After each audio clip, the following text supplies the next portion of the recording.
오늘 시편은 사실은 지난주의 말씀과 비슷하게 어떤 한 공동체의 부르짖음입니다. 근데 지난주의 부르짖음은 하나님에 대한 신뢰나 또 어떤 회복에 대한 내용보다는 본인의 그냥 있는 욕망 그 자체를 쏟아내면서 하나님께 쏟아붓는 내용에 가까웠습니다. 오늘 본문은 철저하게 회복에 초점이 맞춰져 있습니다.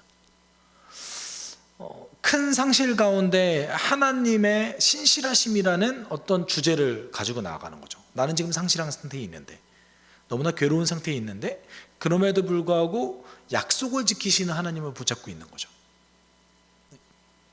이것이 어떻게 보면 우리의 가지고 있는 신앙의 핵심 중에 하나인 것 같습니다. 그래서 1절에 이렇게 얘기하고 있습니다. 이스라엘의 목자이신 주님, 요셉을 양떼처럼 인도하시는 주님, 귀를 기울여 주십시오. 그룹 위에 앉으신 주님, 빛으로 나타나 주십시오. 근데 여기서 정말 놀라운 사실 하나는 하나님이 목자이시다, 여호와는 나의 목자시니 뭐 이렇게 표현하는 것들이 성경에 많잖아요. 그런데 이스라엘의 목자라는 명사로 딱 지칭되어져 있는 단어는 이게 유일해요. 물론 하나님이 목자이시다 또는 목자의 역할을 하신다라는 것은 성경에 굉장히 많이 나옵니다. 근데 오늘 본문은 이스라엘의 목자이신 주님이라는 표현은 하나님의 칭호에 가깝습니다. 하나님을 마치 이제 고유 명사처럼 부른 거예요. 근데 여기서 조금 의문이 가는 건 뭐냐면, 보통은 이스라엘 목자이신 주님 그러면 누구를 그 다음에 끌어오냐면 야곱을 양떼처럼 인도하시는 주님, 보통 이러거든요. 근데 갑자기 요셉이 나와요. 갑자기 요셉이 나온다는 거죠. 이스라엘 하면은 그래, 이스라엘의 12지파를 상징하는 야곱, 그리고 이스라엘 자체를 야곱으로 많이 부르거든요. 근데 이스라엘을 요셉아 이렇게 부르진 않아요. 근데 갑자기 요셉을 양떼처럼 인도하시는 주님 이렇게 얘기하고 있습니다. 그러면 대상이 요셉이에요. 이스라엘인데 또 요셉이래요. 이렇게 놓고 봤을 때는 저는 이제 개인적으로는 몇 가지 가능성이 있는데, 하나는 이 시인이 북이스라엘 사람인가? 라는 생각을 할 때가 좀 있습니다. 왜냐하면 북이스라엘을 상징하는 어떤 그 지파 중에 하나가 에브라임이거든요. 에브라임아 이렇게 부르면 보통 북이스라엘이에요. 그래서 북이스라엘인가?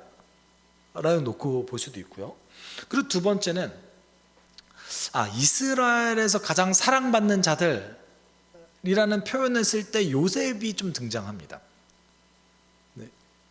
야곱으로부터 가장 사랑받았던 그 아들을 상징하기 위한 건가가 될 수도 있습니다.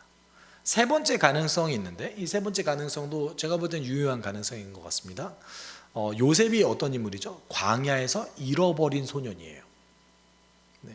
그리고 애굽에서 다시 찾은 소년, 야곱에 있어서는 혹시 그런 거를 살피고 있는 건가? 그래서 광야에서 잃어버렸던 이 한 소년을 하나님께서 그 요셉의 인생을 인도하셨던 것처럼 그런 인도하심을 구하는 것과, 제가 볼 때는 세 번째가 좀 더 맞아 보이거든요. 왜냐하면 요셉이 가족의 울타리를 잃어버리지 않았습니까?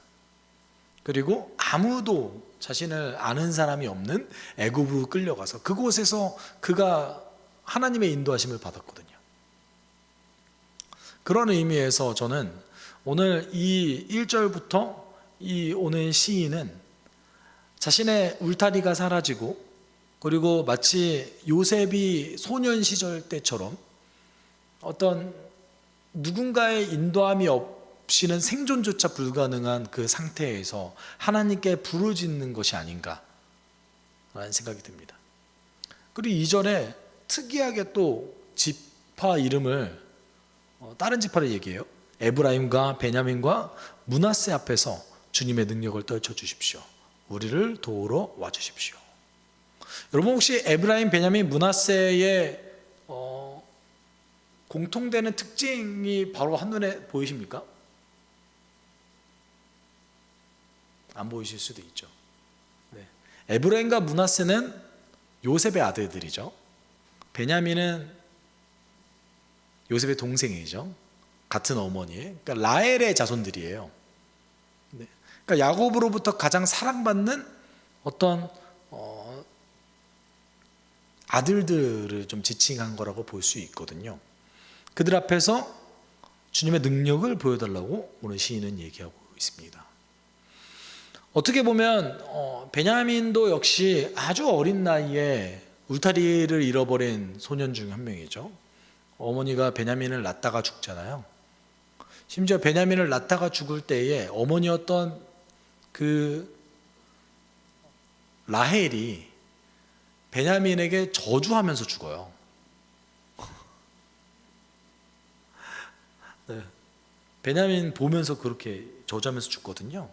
그랬더니 원래 베노니라고 얘기하잖아요. 근데 그거를 야곱이 듣고 나서 이름을 바로 바꾸잖아요. 베냐민으로. 오른손의 아들이라는 이름으로 바꿔버리잖아요. 그러니까 슬픔의 아들에서 오른손의 아들이 되어버린 거죠. 근데 그랬듯이 어떤 그것을 상징하는 것 같아요. 그럼 어떤 것을 구체적으로 구할까요? 오늘 시인은 회복을 원하는 것 같고 하나님께 도움을 요청합니다. 근데 정말 이 시인이 간절하게 원하는 것을 3절에서 얘기합니다. 3절 우리 같이 읽어볼까요? 하나님 우리를 회복시켜 주십시오. 우리가 구원을 받도록 주님의 빛나는 얼굴을 나타내어 주십시오. 3절에서 정말 이 시인이 간절히 원하는 걸 얘기합니다. 어떻게 보면 이 3절은요 오늘 이 시편의 후렴이에요. 그래서 3절, 7절, 19절에 비슷한 형태로 동일하게 반복해서 얘기하고 있습니다. 두 가지 동사를 쓰고 있죠. 회복시켜 주십시오, 당신의 얼굴을 나타내 주십시오, 이렇게 두 가지 동사를 씁니다. 근데 여기서 얘기하는 그 회복시켜 달라는 요청을 정확하게 직역한다면 우리를 돌이키소서라는 말입니다. 조금 더 풀면 우리의 방향성이 돌이킬 수 있게, 우리가 돌아갈 수 있게 도와주십시오가 될 수 있겠죠. 구약 성경의 문맥 속에서 우리를 돌이켜 주십시오, 돌아가게 해 주십시오 라는 말은 두 가지 가능성을 내포하고 있습니다. 첫 번째는 회개죠. 우리가 우리의 방향성을 돌려서 하나님께로 다시 돌아가길 원합니다. 또는 이전에 우리의 상태를 회복하기 원합니다. 이것이었던 거죠. 두 번째는 포로 상태에 있던 백성들이 돌아가길 원합니다 라고 얘기할 때 이 동사를 썼습니다. 그렇다면 둘 중에 어떤 것을 선택하는 게 더 좋을까요? 개인적으로는 오늘 이 시편의 연대를 정확하게 측정할 수 없기 때문에 우리는 회개라고 보는 것이 좀 더 적당할 것 같습니다. 하나님 우리의 방향성을 돌이킬 수 있게 우리를 도와주십시오. 우리가 당신께로 돌아가겠습니다 라고 얘기하고 있는 거죠. 그런데 오늘 시편은 뭐라고 얘기하고 있냐면 당신께로 돌아가겠습니다 라고 했을 때 전제가 붙습니다. 뭐냐면 하나님께서 용납해 주셔야 됩니다. 그것을 뒷부분에 얘기하고 있죠. 주님의 빛나는 얼굴을 나타내어 주십시오. 우리가 구원을 받을 수 있도록 당신의 빛나는 얼굴을 나타내 주십시오 라고 얘기하고 있다는 것이죠. 우리는 보통 신약 성경의 문맥 속에서는 이렇게 하나님이 용납해 주셔야지 우리가 하나님께 돌아갈 수 있습니다 라는 문맥이 사실은 없습니다. 왜냐하면 그거를 이미 예수께서 하셨기 때문에 그런 거예요. 근데 이제 구약의 문맥 속에서는 아직 예수를 기다리고 있는 시점 아닙니까? 그렇기 때문에 양방향을 같이 얘기하고 있는 것이죠. 하나님의 용납하심과 인간의 회개를 같이 얘기하고 있는 겁니다. 그러니까 하나님께서 받아주시지 않으면 이 회개도 역시 쓸모가 없어지는 거예요. 그 내용이 4절 5절에 등장해요. 주 만군의 하나님, 얼마나 오랫동안 주님의 백성들이 올리는 기도를 노엽게 여기시렵니까? 주님께서 그들에게 눈물의 빵을 먹이시고 눈물을 물리도록 마시게 하셨습니다. 지금 시인이 뭐라고 얘기하고 옵니까? 하나님께 회개하지 않은 게 아니래요.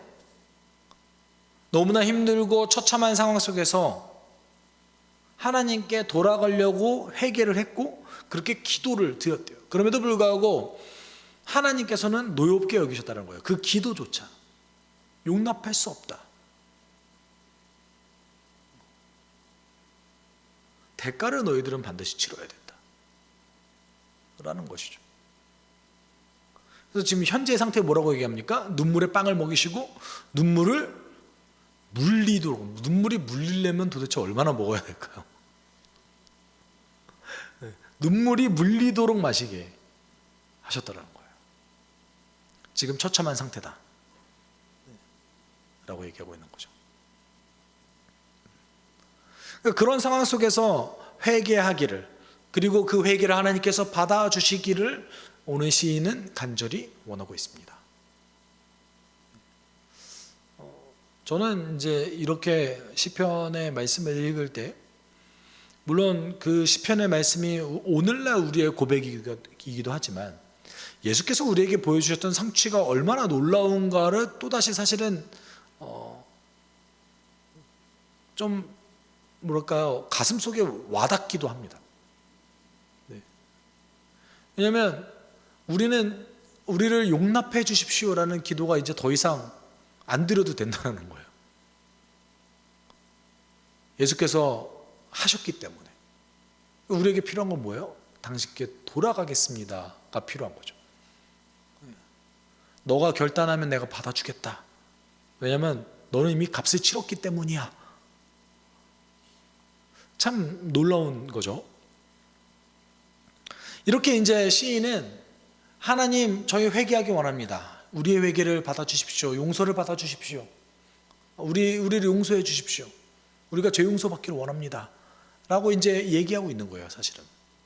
그럼에도 불구하고 현재 상황은 안 그런 것처럼 보입니다. 우리가 기도할 때마다 당신이 그 기도를 더 노엽게 여기시는 것 같습니다 라고 얘기하는 거죠. 그러면서 시인이 하나님께서 하신 일에 대해서 얘기하는데, 하나님께서 이런 일을 하셨대요. 주님께서는 이집트에서 포도나무 한 그루를 뽑아 오셔서 문나를 몰아내시고 그것을 심으셨습니다. 땅을 가꾸시고 그 나무에 뿌리를 내리게 하시더니 그 나무가 온 땅을 채웠습니다. 풍성함을 얘기하고 있죠. 하나님이 이스라엘 백성들을 선택하셔서 가나안 땅에 포도나무를 상징한 포도나무처럼 심으셨대요. 그리고 그것을 풍성하게 하셨대요. 하나님이 이스라엘 백성들을 택하셔서 그렇게 하셨죠. 지금은 어떻대요? 그런데 어찌하여 주님께서는 그 울타리를 부수시고 길을 지나가는 사람마다 그 열매를 따먹게 하십니까? 그 어떤 보호막이 없다. 여기서 울타리를 부쉈다라는 표현이 이스라엘이 망했다라는 표현인 건지, 아니면 힘이 쇠락해져서 이방 민족이 침입하는데 그 어떤 걸림돌이나 무리가 없다라는 것을 얘기하는 건지 모르겠습니다. 다만 최소한의 경계가 사라졌다라고 볼 수 있을 것 같습니다. 근데 이 울타리가 너무 부서졌다라는 것이 우리가 여기서 주목해 볼 것이 있는 게, 누가 부셨대요? 하나님이 직접 부수셨어요. 네. 그러면 여러분 잘 생각해 보세요. 이스라엘의 울타리가 붕괴됐습니다. 그 어떤 방어막도 사라졌어요. 그러면은 물리적으로 고통을 받겠죠. 누군가가 침략해서 자원을 수탈해가고 물리적으로 고통을 받습니다. 동시에 또 하나의 고통이 있습니다. 그들이 더 이상 하나님의 백성이 아닌 것처럼 살게 될 수도 있습니다. 하나님의 백성으로서의 경계가 사라진 게 울타리가 부서졌다라는 표현일 수도 있다라는 것이죠. 마치 북이스라엘 백성들이 이스라엘의 어떤 정체성을 유지하려고 노력하고 그러지 않았던 것처럼, 북이스라엘 하나님에 대해서 얘기는 하고 있지만 우상을 숭배하고 정말 이방 민족과 동일한 삶을 살았던 것처럼 그 어떤 경계조차 사라졌다라고 볼 수도 있는 것이죠. 두 가지 측면을 같이 얘기하고 있는 것 같습니다. 우리에게는 여러분 어떤 측면이 좀 더 가깝습니까? 우리의 삶의 경계가 무너졌다에 좀 더 가깝겠죠. 이제 더 이상 대한민국에 살고 있는 그리스도인들에게 물리적인 어떤 위협은 많지 않습니다. 물론은 아직 있을 수 있겠지만, 가정 안에서의 핍박이 있을 수 있고 뭐 가족 폭력도 있을 수 있겠지만, 그래도 대체적으로는 물리적인 어떤 공격보다는 심리적인 공격이 좀 더 많죠. 그리고 삶의 영역에서 그리스도인과 그리스도인이 아닌 사람들의 어떤 경계를 잘 찾기 힘든 시대를 우리는 좀 살아가고 있죠. 교회 밖에 나가면 이 사람이 믿는지 안 믿는지 모르겠어요. 이거에 관련된 뭐 미국도 그렇고요, 한국도 통계 조사가 이미 나왔습니다. 전혀 구별할 수 없다. 이게 어떤 것에서 구별할 수 없냐면, 우리가 이 사람이 삶에 대해서 기준을 나눌 수는 없을 거 아니에요. 그러니까 어떤 가치관에 대해서 설문조사를 한 거예요. 교회 내에서도 가치관에 대해서 동일한 설문지를 가지고 가치관에 대해서 설문조사를 하고, 비기독교인에게도 동일한 가치관을 가진 담고 있는 설문조사를 같이 한 거예요. 근데 결과가 놀랍게도 동일하게 나왔어요. 근데 현대 기독교인들은 경제관념, 정의에 대한 인식, 그 다음에 윤리의식, 그 모든 부분에 있어서 기독교인과 비기독교인이 차이가 없다. 울타리가 사라졌죠. 근데 놀라운 사실은 그 울타리를 하나님이 치우셨다라는 얘기가 좀 놀랐습니다. 이것이 하나님의 심판이다 라고 얘기하고 있는 거예요. 마치 이런 거죠. 너가 그렇게 살 거면 너는 내 백성으로서의 자격이 없어. 울타리를 내가 치울게. 이런 뉘앙스라는 거예요. 보통 구약 백성들은 어떤 이민족의 침입이 있거나 문제가 생겼을 때 그것을 하나님의 심판으로 받아들였죠. 여러분, 우리는 좀 어떤가요? 뭐 자연재해가 생기거나 어떤 나라에 큰 문제가 생겼을 때 그거 하나님의 심판으로 얘기하면 큰일 나죠.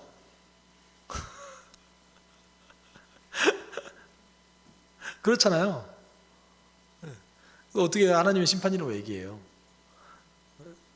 우리는 좀 다른 사고방식을 가지고 있습니다. 그리고 그것을 직접적으로 하나님의 심판이라고 얘기하기는 사실 쉽지 않습니다.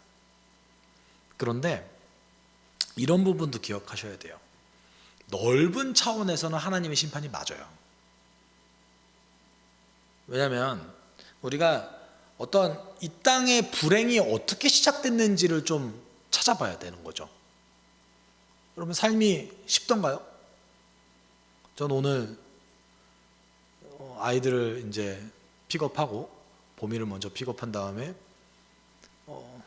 교회에서 잠깐 데리고 있다가 이제 어린이집을 픽업해서 이제 밥을 먹이고 왔거든요. 이제 운전을 하고 가면서 그런 생각이 드는 거예요. 요새 저희 애들이 말이 너무 많아요. 특히 봄, 여름, 가을이 셋 중에 누구 하나든 데리고 있으면 저한테 정말 쉬지 않고 말을 걸어요. 약간 정신공격을 받는 느낌? 살짝 막혀가지고 한 30분 정도 걸렸거든요, 어린이집까지. 30분 내내 질문을 하는 거예요. 그래서 봄이가 좀 조용했으면 좋겠다.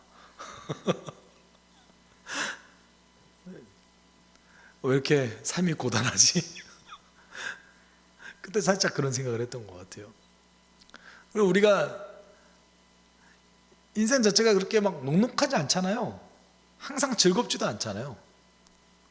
어쩌다가 즐거움이 하나 있으면 그거 잡고 가잖아요.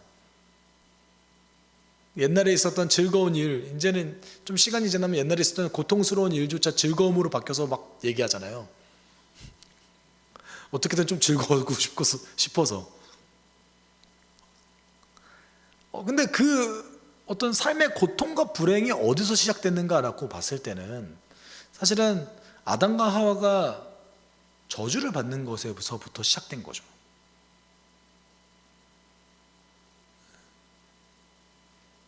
그런 의미에서 우리의 모든 고통은 하나님의 현재적 심판 안에 들어가 있는 거는 사실입니다. 그건 부인할 수 없는 거예요. 그렇지만 동시에 오늘 뉘앙스를 통해서 어떤 걸 우리가 알 수 있냐면, 우리가 하나님의 백성으로서의 온전한 가치관을 지키지 않았을 때 때때로 하나님은 우리의 울타리를 걷어버리시기도 한다 라는 것입니다. 히브리서 12장에서는 그것을 징계로 표현하고 있죠. 징계가 없으면 사생자여 아들이 아니니라고 얘기하고 있잖아요. 그런 삶을 살았던 그리스도인 또는 우리의 믿음의 선배도 너무 많이 나오죠. 여러분, 삼손은 어땠습니까? 하나님으로부터 분명하게 선택받았고 능력을 썼던 사람입니다. 근데 제가 항상 놀라운 거는, 전 히브리서 11장의 믿음의 조상 가운데 삼손이 들어가면 놀라요. 막 삼손이? 입다도 더 놀라요. 입다는 더 심한 애인데, 야, 삼손과 입다가 여기 들어갔다고? 삼손의 개인적 삶을 보면 어떻습니까? 불행하죠. 하나님의 백성으로서의 삶을 살지 않았거든요. 근데 하나님 찍은 사람은 절대 그 사람에 대한 목적을 놓치지 않으시거든요. 결국 삼손이 원래는 하나님 백성답게 살았으면 죽지 않고 멀쩡하게 이스라엘의 구원을 위해서 블레셋을 무찔렀을 사람인데, 그가 하나님의 백성으로서 온전히 살아가지 못했기 때문에 결국 죽을 수밖에 없었잖아요. 그 여인의 유혹에 넘어가지 않았다면, 자기의 기분에 따라서만 능력을 사용하지 않았다면, 성경에 혼자서 1000명을 이긴 사례가 어디 있습니까? 능히 블레셋을 무찔릴 수 있는 사람이었는데 그것을 본인의 이득을 위해서만 쓰다가 결국은 마지막에 딱 한 번 하나님을 위해서 쓰지 않습니까? 물론 그것도 분노가 겹쳐 있긴 했지만,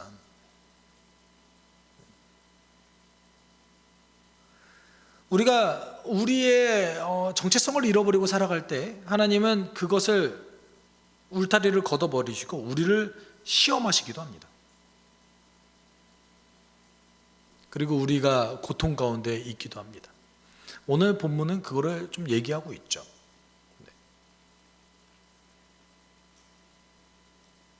그럼에도 불구하고 오늘 시인은 뭐라고 얘기합니까?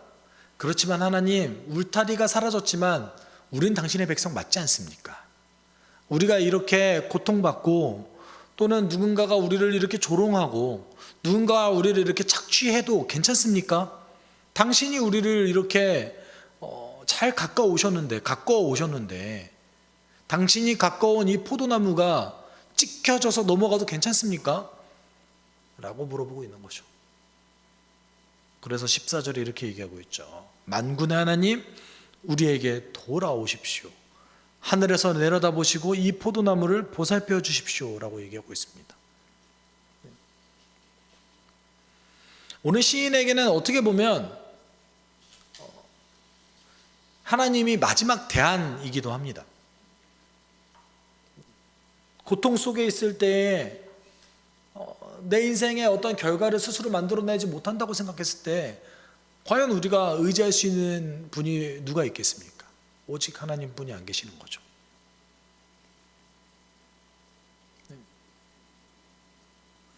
이렇게 간절히 하나님을 구하고 있는 이 시인의 현재 상태를 가장 처참하게 표현하고 있는 것이 16절이죠. 주님의 포도나무는 불타고 꺾이고 있습니다.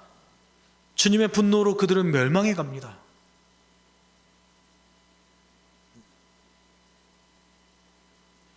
이 시인의 마음속에 두 가지가 함께 있는 거죠. 하나님, 이제 우리가 하나님의 진노가 어떤 것인 줄 알았으니 그것이 얼마나 고통스러운 줄 우리가 알았으니 당신께 다시 되도록 하겠습니다. 하나님, 우리를 받아주십시오. 이런 마음인 거죠. 우리에게 은혜를 베풀어 주십시오. 좀 살려주십시오.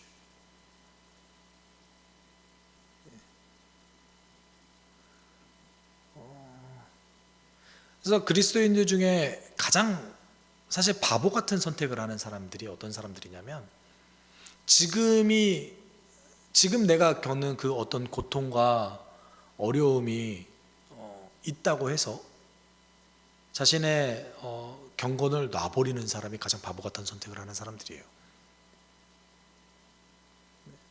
왜냐하면 그러면 내 고통은 더 커지거든요. 내 삶에 어떤 변화가 없다가 하더라도, 내 삶에 고통이 계속 지속되고 있다 할지라도 그때조차 하나님은 우리의 인도자 되신다는 것을 우리가 기억해야 된다는 거예요. 오늘 시인도 마찬가지 아닙니까? 멸망에 가고 있다고 얘기하고 불타고 꺾이고 있다고 얘기합니다. 희망이 보이지 않고 좌절이 있고 울타리는 사라졌습니다. 그렇지만 갈망하는 거죠. 하나님 회복해 주시기를. 우리 17절 18절 우리 같이 읽어볼까요? 함께 읽겠습니다. 주님의 오른쪽에 있는 사람, 주님께서 몸소 곧게 잡아주신 인자 위에 주님의 손을 얹어 주십시오. 그리하면 우리가 주님을 떠나지 않을 것이니 주님의 이름을 부를 수 있도록 우리에게 새 힘을 주십시오. 저는 17절 18절이 반드시 메시아적이다 이렇게 얘기하고 싶지는 않습니다. 그렇지만 이것이 우리에게는 그렇게 다가올 수 있죠. 우리가 힘들고 어려울 때, 또는 좌절 가운데 있을 때에, 내 삶에 어떤 변화가 없을 때에 마치 하나님이 안 계신 것처럼 내 삶에 고통만 가득할 때라도 우리는 이렇게 얘기할 수 있죠. 예수님을 통해서 내가 당신께 나아갑니다. 너무나 많은 우리의 신앙의 선배들이, 그리고 너무나 많은 역사의 스토리들이 이것을 증명하고 있죠. 여러분, 그들의 어떤 환경이 변하지 않았습니다. 고통이 지속되다가 결국은 의인의 죽음에 이르기까지 갔던 역사적 상황들이 너무나 많이 있었습니다. 그럼에도 불구하고 그들이 마지막으로 던졌던 고백들은 항상 동일했습니다. 나와 항상 동행해 주시는 하나님께 대한 감사와 찬양이었죠. 이것이 어떻게 가능한가? 그들의 태도에 있었던 거죠. 내가 고통 중에 있더라도 당신이 나에게 신실하다는 것을 나는 압니다. 내 삶의 방향성을 다시 되돌이키겠습니다. 나를 받아주십시오. 만군의 하나님, 우리를 회복시켜 주십시오. 우리가 구원을 받도록 빛나는 얼굴을 나타내어 주십시오. 구약 성경에서 얘기하는 당신의 얼굴을 구한다, 이것을 신약적으로 표현하면 무엇이겠습니까? 그리스도의 십자가를 날마다 경험한다가 될 것 같습니다. 우리가 하나님의 얼굴을 구하는 방법, 우리가 하나님의 그 존재를 경험하는 방법, 그리스도를 통해서 가능합니다.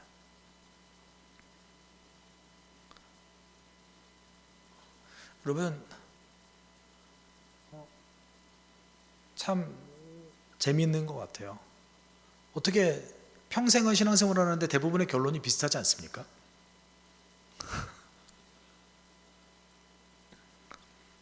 어떻게 우리는 반복적으로 이렇게 계속 동일한 결론을 내는 설교를 들을 수 있을까요? 왜냐하면 그 그리스도께서 주시는 은혜가, 그리고 그 깊이가 우리가 상상할 수 없을 정도의 은혜와 깊이이기 때문에 그럴 겁니다. 우리가 평생을 추구해도 정말 아주 조금조차 제대로 알 수 없는 그 은혜를 여러분 오늘도 추구하십시오. 그렇다고 고통이 사라지지 않을 수 있습니다. 내 삶의 문제가 사라지지 않을 수 있습니다. 그것을 안고 평생 갈 수도 있습니다. 그렇지만 오늘 그 주님은 여러분과 동행하실 겁니다. 함께 하실 겁니다. 너의 어떤 존재와 문제와 상관없이 내가 너를 사랑한다라고 여러분의 심령 가운데 이야기해 주실 겁니다. 여러분, 우리가 울타리가 사라진다 느꼈을 때 우리가 찾아야 될 것은 무엇입니까? 하나님의 약속입니다. 내 마음 가운데 심각한 공허함이 가득할 때 우리가 찾아야 될 것은 누굽니까? 나를 살려주신 예수 그리스도의 은혜입니다. 여러분, 오늘도 주님께 나가게 소망합니다. 삶에 지쳐있는 여러분이 그분의 은혜로 회복을 경험하게 소망합니다. 우리가 그 하나님을 의지하며 함께 기도합시다. 사랑하는 주님.